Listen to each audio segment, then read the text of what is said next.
Bonjour à tous, bienvenue dans cette nouvelle vidéo. Alors je suis très heureux de vous accueillir. Aujourd'hui on va parler d'un sujet qui est clairement d'actualité. On va parler de l'immobilier et le coronavirus. Donc quel impact la situation sanitaire que nous vivons peut avoir sur l'immobilier et sur vos investissements immobiliers ou votre envie d'investir. Je vais vous donner un petit peu mon avis dans cette vidéo parce que clairement on vit une époque un peu inédite avec des grands changements. Il y a en plus énormément de transactions qui se sont réalisées en 2020 pour de l'investissement locatif. Il y a plus de 30% des transactions qui sont de l'investissement immobilier, ce qui est incroyable. Donc il y a énormément d'investisseurs qui arrivent sur ce marché-là et le marché se réoriente bien sûr avec la situation actuelle vers des logements plus grands, plus adaptés, avec des espaces extérieurs, des balcons, des terrasses, voilà. Et pour la première fois, c'est historique, les prix à Paris sont en train de baisser, donc c'est juste dingue. Allez, c'est parti, je vous explique tout ça.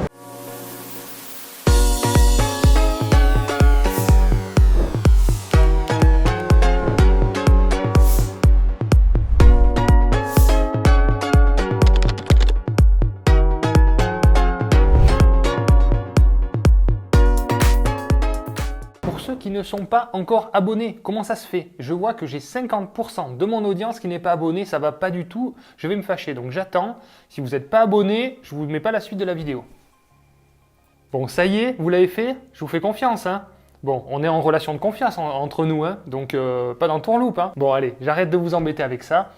On va parler effectivement de l'immobilier et de la situation actuelle. Alors forcément, qu'est-ce qui se passe aujourd'hui à cause de ça? Il y a plusieurs indicateurs. Pour moi, aujourd'hui, on est de plus en plus nombreux à être sur le marché de l'investissement immobilier. Pourquoi? Parce qu'on vit une situation économique assez compliquée et donc forcément il y a beaucoup d'investisseurs qui étaient sur d'autres secteurs comme la bourse, comme les placements, divers placements, etc.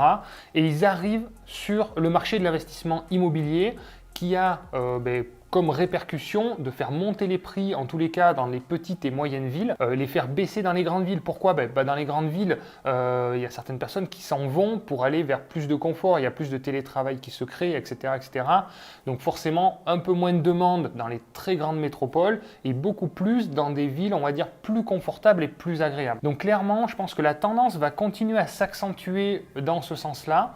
Parce que, alors moi, je ne fais pas partie de la théorie du complot où les banques vont s'effondrer, etc., etc. Mais clairement, le risque quand même existe avec la loi Sapin 2. Je ne sais pas si vous connaissez, mais effectivement, votre argent est garanti, mais à un certain niveau, à certaines limites.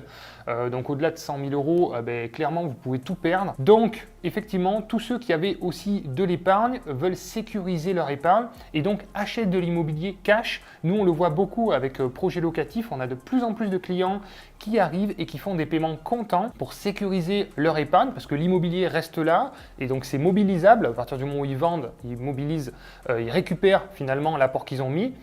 Et je ne sais pas si vous avez vu la vidéo que j'ai fait avec Hervé qui a acheté plusieurs millions d'euros en paiement comptant. Allez la voir, elle est sur ma chaîne, on va essayer de la faire afficher. Et il explique qu'en fait, quand on paye comptant, on peut récupérer aussi son argent sans imposition personnelle et en même temps avoir un immeuble qui finalement après est payé complètement. Donc on est gagnant à tous les niveaux. Et clairement, qu'est-ce qui s'est passé pendant cette crise? Les propriétaires bailleurs ont continué à percevoir des loyers. Globalement, il y a très peu d'incidents. Voilà, moi personnellement, j'ai eu aucun incident. Alors si, je mens, j'ai eu un incident sur un loyer de local commercial et encore le locataire m'a demandé une gratuité, sachant que c'est une gratuité où je pouvais pouvoir avoir une réduction d'impôt. Il y avait un dispositif qui a été lancé. Donc j'ai eu un loyer sur une cinquantaine de lots et encore c'est parce que je l'ai accepté. Donc on voit encore une fois que l'immobilier, dans cette période de crise, c'est clairement ce qu'on a de plus cher parce qu'on est confiné chez nous, donc on a envie de se sentir bien, on a envie de se sentir chez soi, et voilà, et donc on en revient encore une fois aux fondamentaux. L'immobilier, un toit sur la tête, c'est ce qu'on a de plus cher en cette période de crise. Alors après, attention quand même aux investissements sur les locaux commerciaux, locaux professionnels. Je ne dis pas qu'ils ne sont plus intéressants, mais je dis qu'il faut y aller avec attention parce que on le voit, plus on se réoriente vers un marché qui mute en fait. On voit il y a de plus en plus de clients sur Internet. Internet, ça se développe très vite. Les commerces en physique, clairement, sont des fois un petit peu en perte de vitesse. Donc Attention à ça, attention aux locaux de bureau. On voit qu'on est en train de s'orienter de plus en plus vers du télétravail. Donc clairement, analyser plus en profondeur, le risque pour moi augmente sur ce type de projet. Alors, si vous avez un local commercial ou professionnel dans un immeuble de rapport et le risque est dilué dans l'ensemble, pour moi, ça ne me pose pas trop de problème. Mais c'est juste pour les personnes qui investissent uniquement dans ce type de bien, dans ce type de projet, où là, clairement, vous avez le risque qui augmente encore plus. Ensuite, il va falloir se professionnaliser, parce que vous avez compris, on est de plus en plus nombreux sur ce marché-là et clairement, qui c'est qui va sortir, tirer son épingle du jeu? C'est ceux qui se professionnalisent le plus, c'est-à-dire les personnes qui vont avoir un super dossier bancaire, qui vont proposer des projets bien aboutis et ceux qui, malheureusement, dans cette situation, ont de l'apport. Donc là, clairement, on le voit, nous, maintenant, les banques demandent de plus en plus d'apports. Je sais que c'est quelque chose qui ne fait pas plaisir, parce que quand on est investisseur rentable, on veut utiliser les effets de levier au maximum, on veut utiliser les 110%, on veut financer sur 25 ans, on veut des reports d'échéance, etc., etc. Ça, c'était valable il y a quelques années, mais maintenant, la norme, c'est réduit drôlement. C'est-à-dire que maintenant, le financement à 110% devient très rare. Les banques demandent de l'apport. La durée maximum, on est plus sur du 20 ans. Donc voilà, donc il faut revoir un petit peu sa copie si on a envie d'investir parce que sinon, vous allez être coincé à un moment donné, quoi. Donc cette situation, clairement, elle nous oblige à être moins exigeants sur les rentabilités, encore une fois, parce que c'est comme tout, c'est l'offre et la demande. C'est-à-dire que vu que là, vous allez avoir beaucoup de demandes et l'offre se réduit parce qu'il y a énormément de demandes, il va falloir être moins exigeant sur les rentabilités. Et même moi, je me suis fait prendre au jeu parce qu'une fois qu'on commence à faire un projet à 8%, un à 9%, un à 10%, j'en ai même fait un à 12%, mais clairement, on veut que mieux. Et le problème, c'est que on est dans une situation où on trouve beaucoup, les rentabilités baissent, on trouve de moins en moins de rentabilité forte. Et donc forcément, entre l'envie et la réalité, il y a une incohérence qui se crée. Donc là, clairement, revoyez votre copie, soyez peut-être plus raisonnable sur les rentabilités parce qu'on est sur un marché où il y a énormément de demandes. Voilà, si vous voulez passer à l'action, sachez que sur un bon projet solide, si déjà vous êtes à l'autofinancement, vous achetez le bien qui est financé par la banque, qui est remboursé par les locataires, c'est un effet de levier ultra puissant. Même si vous mettez 10, 20, 30 000 euros d'apport dans votre projet qui va travailler à 7, 8%, c'est beaucoup mieux qu'à la banque où clairement j'ai reçu mon assurance vie là, donc hier justement, et là sur l'année 2020, le rendement est de 0,8% avant impôt. Donc vous voyez que clairement on perd de l'argent avec de l'argent qui est déposé en banque, quoi. Aussi, soyez beaucoup plus réactifs parce que vous avez compris, on est très nombreux.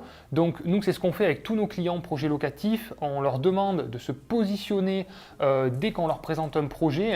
Souvent, ils se positionnent sans même avoir visité le bien parce que le conseiller va être sur place. Il aura pris des photos, il aura pris des vidéos, il aura fait des perspectives financières. Et donc, il faut bloquer le bien le plus rapidement possible parce qu'on est de plus en plus nombreux sur le marché.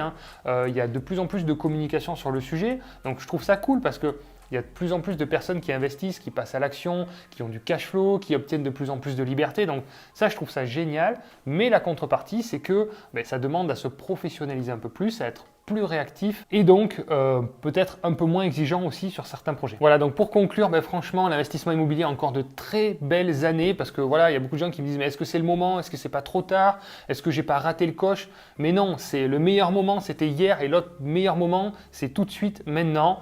En France, on achète de l'immobilier gratuitement. J'aime bien dire ça parce que c'est vrai. Parce qu'en utilisant les effets de levier de la banque, clairement, ça peut ne rien nous coûter, mais en plus de ça, nous rapporter de l'argent. Donc franchement, il y a encore de très belles années à venir. L'immobilier a toujours été un placement sécure et durable. Et donc, même s'il y a des fluctuations de prix, franchement, nous, en tant qu'investisseurs, ça ne nous intéresse pas trop, ça ne nous regarde pas trop. Pourquoi ? Parce qu'on va s'adapter. C'est-à-dire que si les prix montent, vous allez avoir les taux d'intérêt qui baissent. Donc là, on s'en rend compte. Les prix montent légèrement sur les petites et moyennes villes. Et clairement, les taux d'intérêt ont baissé. là j'ai des propositions à moins de 1% sur 20 ans. Et quand les prix vont baisser, souvent les taux d'intérêt montent. Et donc en fait, on se retrouve toujours dans cet équilibre où en fait c'est intéressant. C'est-à-dire qu'à l'époque, il y avait des taux d'intérêt très très hauts, mais le prix de l'immobilier qui était très bas. Et c'était intéressant. Voilà, même si on payait beaucoup d'intérêt, l'immobilier était très bas. Donc franchement, il y a encore de belles années à venir, il y a de beaux projets à faire.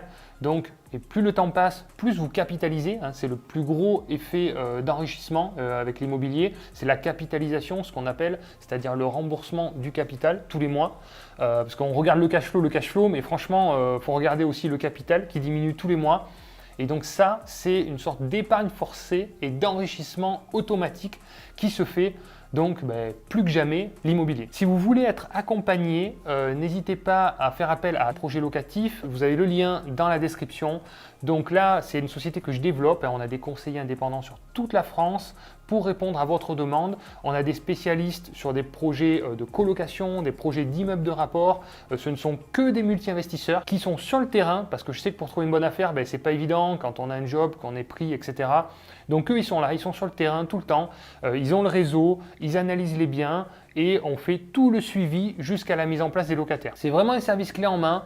Vous avez des honoraires à payer, bien évidemment, mais qu'à partir du moment où vous êtes propriétaire. Donc j'ai envie de vous dire, ça ne vous coûte rien de remplir un formulaire, de rentrer en contact avec un conseiller et de voir si vous faites affaire ou pas. Voilà, l'instant pub est fini. Merci d'avoir regardé la vidéo. Si ça vous a plu, je vous invite à mettre un petit like. Si vous n'êtes pas abonné, je vous ai vu, vous n'êtes pas désabonné, j'espère. Attention, je vous vois. Voilà, comme ça vous serez prévenu des prochaines vidéos. Puis je vous dis à très vite, comme d'habitude maintenant. On a pris rendez-vous toutes les semaines. Allez, à bientôt. Ciao, ciao.